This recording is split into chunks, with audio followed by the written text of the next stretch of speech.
സ്വാഗതം. Sayana tarot card വായനയിലേക്ക് ഹാർദമായ സ്വാഗതം. മറ്റൊരു റിലേഷൻഷിപ്പ് ഗൈഡൻസ് ആണ് നൽകുന്നത്.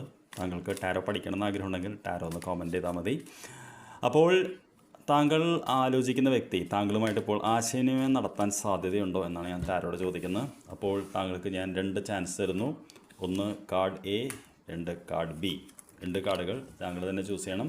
ഇതിൻ്റെ കൂടെ ഞാൻ ലെനമണ്ട് ഡെക്ക് കൂടി വെക്കുന്നുണ്ട്, എന്നാൽ എനിക്ക് കൃത്യമായിട്ട് പറയാൻ പറ്റുള്ളൂ. അപ്പോൾ താങ്കൾ ചൂസ് ചെയ്യുക. താങ്കൾ ആഗ്രഹിക്കുന്ന വ്യക്തി, ചിന്തിക്കുന്ന വ്യക്തി താങ്കളുമായിട്ട് ഇപ്പോൾ ആശയവിനിമയം നടത്തുമോ എന്നുള്ളത്. അപ്പോൾ I am taking this card and this card. Okay, ഇനി നമുക്ക് ഇതിലേക്ക് കിടക്കാം. അപ്പോൾ ഇത് എ, ഇത് ബി. ഇതാണ് താങ്കൾ ചൂസ് ചെയ്തെങ്കിൽ എന്ത് കാർഡാണ് ടാരോలో എന്നുള്ളത് നോക്കാം. നമുക്ക് വന്നിരിക്കുന്നത് 6 ഓഫ് കപ്സ് എന്ന് പറയുന്ന കാർഡാണ്. 6 ഓഫ് കപ്സ് എന്ന് പറയുന്ന കാർഡ് കണ്ടാൽ തന്നെ അറിയാൻ പറ്റും ആശയവിനിമയത്തിൻ്റെ കാർഡ് തന്നെയാണ്. അതായത് അങ്ങോട്ടും ഇങ്ങോട്ടും ഒരു കൊടുക്കൽ വാങ്ങലാണ്. ഇവിടെ നിന്നൊരു ഇത് നൽകുന്നു, ഇങ്ങോട്ട് നടക്കുന്നു എന്നാണ് പറയുന്നത്. അപ്പോൾ തീർച്ചയായിട്ടും ഈ കാർഡിൻ്റെ എനർജി തന്നെ ഒരു ആശയവിനിമയത്തിൻ്റെതാണ്. ഇനി നമുക്ക് രണ്ടാമത്തെ കാർഡ് നോക്കാം. ഈ കാർഡ് നമ്മൾ എന്താണ് കാണുന്നത്? ഇത് നമ്മൾ കാണുന്നത് 3 ഓഫ് കപ്സ് എന്ന് പറയുന്ന ഒരു കാർഡാണ്. 3 ഓഫ് കപ്സ് എന്ന് പറയുന്ന കാർഡ് നമുക്ക് ഒരു സെലിബ്രേഷൻ്റെ കാർഡാണ് കാണുന്നത്, കൂട്ടമായിട്ട്. അതായത് 3 വ്യക്തികളുണ്ടെന്ന് മാത്രമേ ഉള്ളൂ.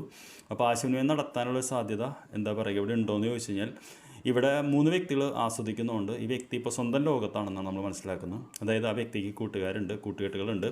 അതിൽ ആ വ്യക്തി സന്തോഷം കണ്ടെത്തിക്കൊണ്ടിരിക്കുന്നു എന്നാണ് ഈ കാർഡ് നൽകുന്ന എനർജി.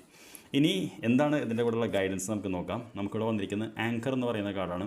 ആങ്കർ എന്ന് പറയുന്നത് വളരെ സ്ട്രോങ് ആയിട്ടൊരു കാർഡാണ്. പൊതുവേ ആങ്കർ എന്ന് പറയുന്ന ആൾക്കറിയാമല്ലോ, വേഗത്തിൽ വന്നൊരു കപ്പലിന് നങ്കൂരം ഇടുന്നൊരു കാർഡാണ്. അപ്പോൾ തീർച്ചയായിട്ടും ഈ കാർഡാണ് താങ്കൾ ചൂസ് ചെയ്തെങ്കിൽ താങ്കൾക്ക് അടുത്ത് തന്നെ ഈ വ്യക്തിയുടെ ആശയവിനിമയം പ്രതീക്ഷിക്കുക എന്നുള്ളതാണ്. അതേപോലെ തന്നെ അത് കിട്ടുമ്പോൾ ആ അവസരം മുതലെടുത്തുകൊണ്ട് നമ്മൾ ആങ്കർ ഇടുക എന്ന് പറയുക. അതായത് കപ്പലിന് നങ്കൂരം ഇടുന്ന പോലെ ഇടണം എന്നാണ് പറയുന്നത്.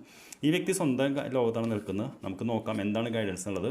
നമുക്ക് ക്രോസ് എന്ന് പറയുന്ന ഒരു കാർഡാണ്. ക്രോസ് എന്ന് പറയുന്ന കാർഡ് വരുമ്പോൾ പൊതുവേ നമ്മൾ പറയാറുള്ളത് എന്താ വെച്ച് കഴിഞ്ഞാൽ നമുക്കറിയാമല്ലോ, ക്രോസ് എന്ന് പറയുന്നത് ഒരു ബേർഡൻ അല്ലെങ്കിൽ ഒരു തടസ്സം എന്ന രീതിക്കാണ് വരുന്നത്.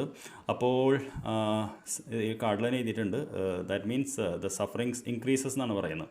അപ്പോൾ ഈ കാർഡാണ് വരുന്നതെങ്കിൽ ഈ വ്യക്തി അടുത്ത് ആശയവിനിമയം നടത്താനുള്ള സാധ്യത കുറച്ച് കുറവാണെന്നുള്ളതാണ്. കാരണം ആ വ്യക്തി സ്വന്തം ലോകത്ത് ഇൻ്റലിജൻ്റ് ആയിരിക്കുകയാണ്. അതേപോലെ തന്നെ ആ വ്യക്തിനെ തന്നെ തടയുന്ന ചില ഇതുണ്ടെന്നുള്ളതാണ്. അപ്പോൾ അതിനർത്ഥം ഒരുപാട് നാൾ എന്നുള്ളതല്ല, ഒരു ഇമ്മീഡിയറ്റ് റീഡിങ്. നമ്മൾ 1 ആഴ്ച 2 ആഴ്ചയൊക്കെയാണ് ഒരു ടാരോ കാർഡിൻ്റെ എനർജി എന്ന് പറയുക. മാക്സിമം 3 മാസം, അതിന് അപ്പുറത്തേക്ക് പോവില്ല.